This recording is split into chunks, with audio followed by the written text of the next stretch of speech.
అన్న వద్దన్న ప్రజెంట్.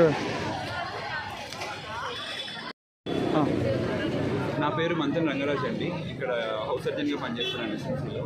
ఈరోజు రాఖీ సందర్భంగా నేను రావడానికి కారణం ఏంటంటే, ఈ అక్క చెల్లెమ్మలకు అందరికీ నేను ఒక తమ్ముడిగా, అన్నగా, స్నేహితుడిగా అండగా నిలబడతానని చెప్పాలనుకుంటున్నాను.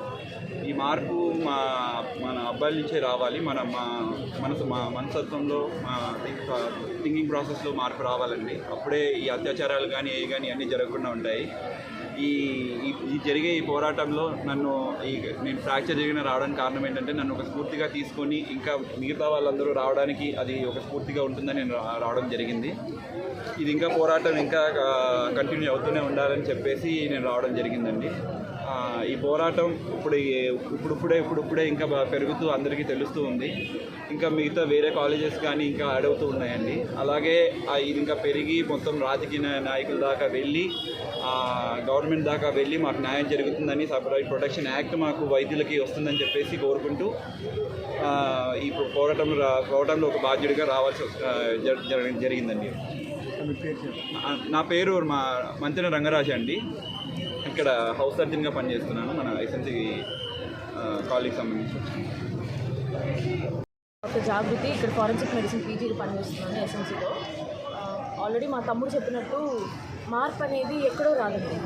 ఇక్కడ మేము ఈరోజు పోరాడుతున్నామంటే ప్రతి ఆడపిల్ల నొప్పిని మేము రిప్రజెంట్ చేస్తూ పోరాడుతున్నాము.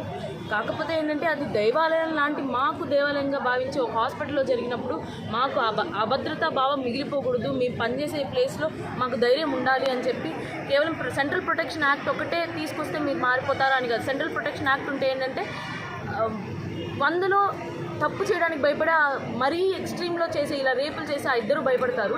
కానీ మా తమ్ముళ్ళలాగా ప్రతి ఒక్కరు మాకు సపోర్ట్ రావాలని కోరుకుంటున్నాము. ప్రతి మగాళ్ళలో చేంజ్ రావాలి. చాలామంది నా ఇంట్లో ఉన్న అన్న, తమ్ముడు, మా నాన్న నేను చాలా లక్కీ అండి, నాకు చాలా సపోర్ట్ చేస్తారు. అలాగే ప్రతి ఇంట్లో ఉన్న ఆడపిల్లలు, ప్రతి ఇంట్లో ఉన్న మగపిల్లలు సపోర్ట్ కావాలి. మాకు ఈరోజు ఏంటంటే, అక్కడ ఒక అమ్మాయికి జరిగిందని మేము అనుకోవట్లేదు, మా ఇంట్లో ఒక ఆడపడుచుకి జరిగింది అనుకుంటున్నాము.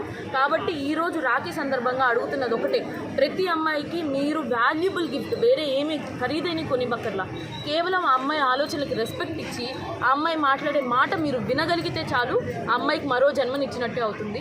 దయచేసి అందరికీ చెప్తున్నాను, ఇది ఒక అమ్మాయికి జరిగే అన్యాయంగా గుర్తించి మీ అంతటి మీరు ముందుకొచ్చి, ఇంకా జనాల్లో చాలామంది అమ్మాయి ఎందుకు వెళ్ళింది ఆ టైంకి అనే ఆలోచనలో ఉన్నారు. కానీ ఇది మార్పు రావాల్సింది మన బుర్రలో అండి. ముందు ఇక్కడ మారితే చూసే చూపు మారుతుంది, జనాభా మన సొసైటీ మారుతుంది. దయచేసి అడుగుతున్నాను, ముందుకు రండి, మీ చెల్లికి మీ అక్కకు అనుకొని సపోర్ట్ ఇవ్వండి అని అడుగుతున్నాను. థ్యాంక్స్ అండి.